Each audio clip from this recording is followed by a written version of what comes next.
Romain, Cosson.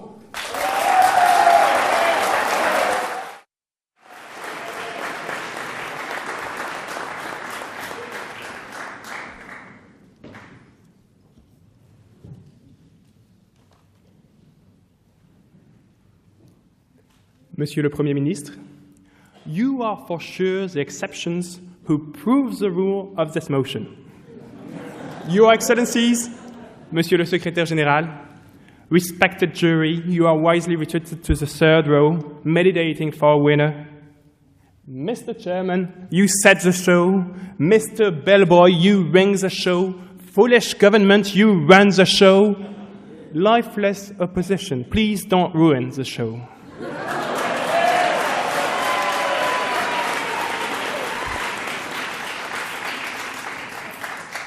Ladies and gentlemen, the opposition today is indeed misleading when Mrs. Bonin explains that having a strategic agenda is enough to make you wise.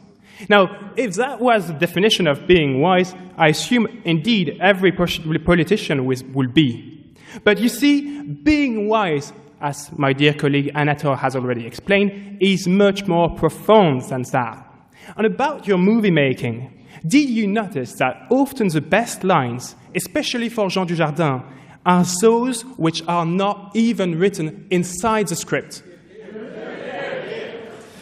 Mr. Fischer explains that we only had one example. Apart from being completely false, because my dear colleague Randy stated an example which dates back from Caligula to Napoleon, you made me think of one other example, John Birko. Don't you think all those orders on YouTube make you look like a fool? Yes, you could be a wise man if it were not for YouTube. And that's precisely what I'm going to talk about. Point of information? No, thank you. On the contrary, the government's argumentation has been extremely clear. My dear colleague Randy has explained why, on general basis, fools reach positions of power, and my dear colleague Marine has detailed how this is amplified today by mass media. Power has always been the fool's ambition, but now, with infotainment, power is the fool's natural position. I come here to close the loop. In the end, ladies and gentlemen, power is also the fool's poison. Because those who command lose the wise humility of the ordinary citizen. They think they understand better than everyone else. They are unaware of their bias while tampering with our fate and thus become even greater fools. Information? Yes, please. Would you agree that it is at times expedient to act a fool when you're not? I think that when you put on the mask of a fool for too long, it sticks into your face.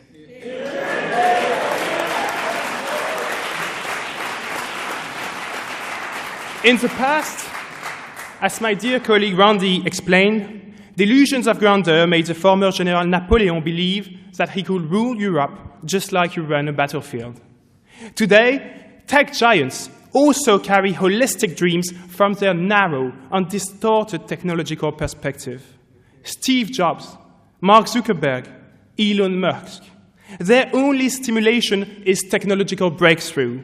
Their only motivation is to process your personal data, and their only vision is to have the pace of our society to catch up with that of high-frequency processes. On that point? Yes, please. Elon Musk is sending rockets to space to conquer Mars, and he's saving the planet through electric vehicles. How can he be a fool? That's a really interesting question, because you fail to see that inside these rockets, Elon Musk is sending billionaires, not considering that these rockets are highly polluting and that we certainly have other challenges to face rather than satisfy the ego of those who already have a lot.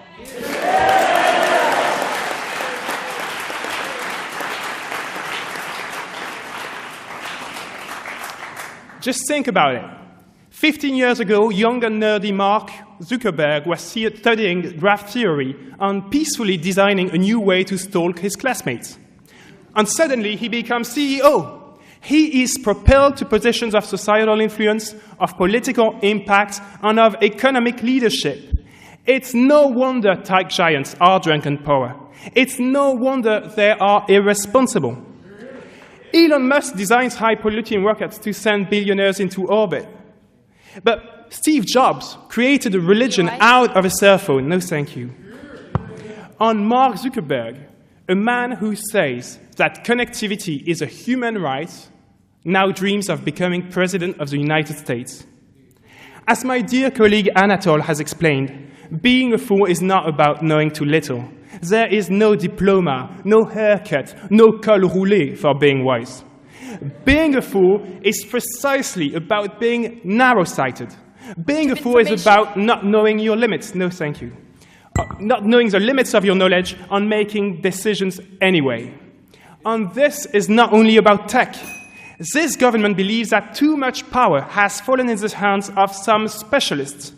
Just like tech giants believe human beings can be understood with algorithms, trendy economists would have us fit in their mathematical models, and powerful industrials expect us to consume more every year. Ladies and gentlemen, according to the opposition, you can relax on your seat because your fate is in better hands than one can imagine. They certainly believe new techniques but makes us wise. But we tell you, brace for impact. For economists fail to foresee the 2008 crisis. For industrials face to seize, we can't have unlimited growth in a limited world. From tech giants, fail to differentiate your private life from tradable information, accept the motion.